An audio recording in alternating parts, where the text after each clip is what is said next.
let's have a look at the black box. Captain Whitlock left it to you in the hold of the Orphean. Her will described it only as a black box, a description you consider to be an unhelpful understatement. It is a casket of black basalt, longer than you are tall, unadorned, with a single small recess that contains a keyhole. The thing must weigh most of a ton. It stands upright in a corner of the hold, where the crew have pushed it out of the way. So we have a number of options here. Consider what to do with it. Try to remember when Captain Whitlock acquired the box. I think we'll do that. It was a subject of speculation among the crew. Preparations. Captain Whitlock had brought it on board just before your ill-fated expedition to the Blue Kingdom. It was empty then, you know, because you saw the lid and the box carried on board separately and assembled in the hold. It's not empty now. It is sealed and even heavier than before.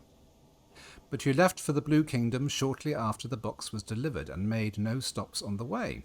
So whatever is inside the box now, Captain Whitlock found in the Blue Kingdom. I'm sure all will be revealed. I think we should examine this box. It has the dimensions of a sarcophagus plundered from the tomb of some forgotten prince of Egypt. Closed fast. There are no carvings or inscriptions on it.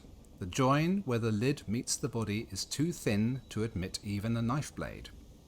There are no holes by which light or air might find their way in. It is impossible to see inside without opening it. Even the keyhole has been engineered in such a way as to prevent peeking. The recess with the keyhole, though, as far as you can determine, that is a more recent addition to the box.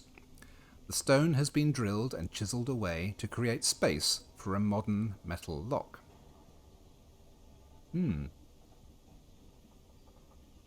So this thing is hermetically shut and very, very heavy.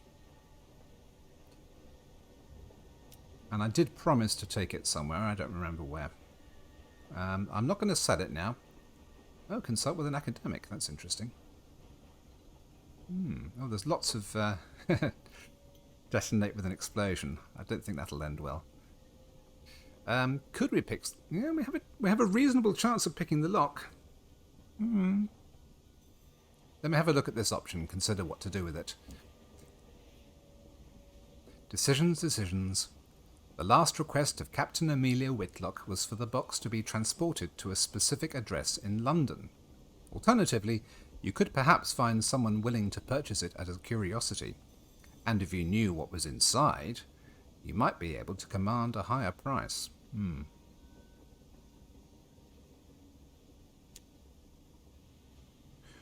Well, okay, I think we will have a go. Pick the lock yourself. It's a complex lock, but you've learned a useful secret or two in your time that might help you open it. Okay, here we go. Pick the lock.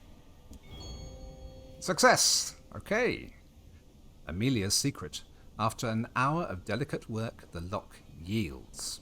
Inside is a figure clad in woven blue robes. Its face is hidden by a porcelain death mask, but it isn't a corpse. In the mask's eye sockets, brown eyes flick open, blink at you, and frown. Apparently you are not what it expected to see.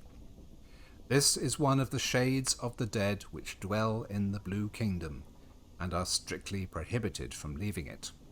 They are also forbidden, under any circumstances, from speaking. Well, I don't know what this means.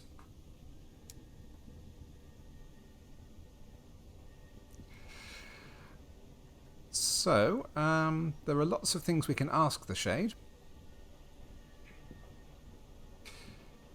But since it's forbidden to speak, I wonder what we'll get out of it. We shall ask the Shade who it is. I mean, we might as well try and get something out of it. I doubt it will answer. Does it remember its name? Named. Hesitantly, the Shade takes your hand and with one cold finger spells out Jacob on your palm. It gives no second name. You notice a faint discoloration spreading around the shade's neck and shoulders, a mottle of salty white. So it can communicate, that's good. Let's ask what it's doing in this box. There must be more comfortable ways to travel. Where the stars can see, the stars decree. The spirit gestures upwards expansively with both hands. The sky? Stars? Then it covers the eye sockets of its mask so it cannot see. It doesn't want to see the stars? It doesn't want the stars to see it? In places, the shade's skin is hardening to a glistening white crust like salt. The contagion worsens the more you examine it, as if the very act of perceiving it was fueling its spread. We should close the lid, shouldn't we? This thing is going to lose its value. Close the lid and attend to other matters. A respite. The spirit does not complain as the stone lid slides back into place. After its time beneath the glorious incandescent regard of the Blue Kingdom's sun, perhaps it is content to spend some time in the dark and the quiet.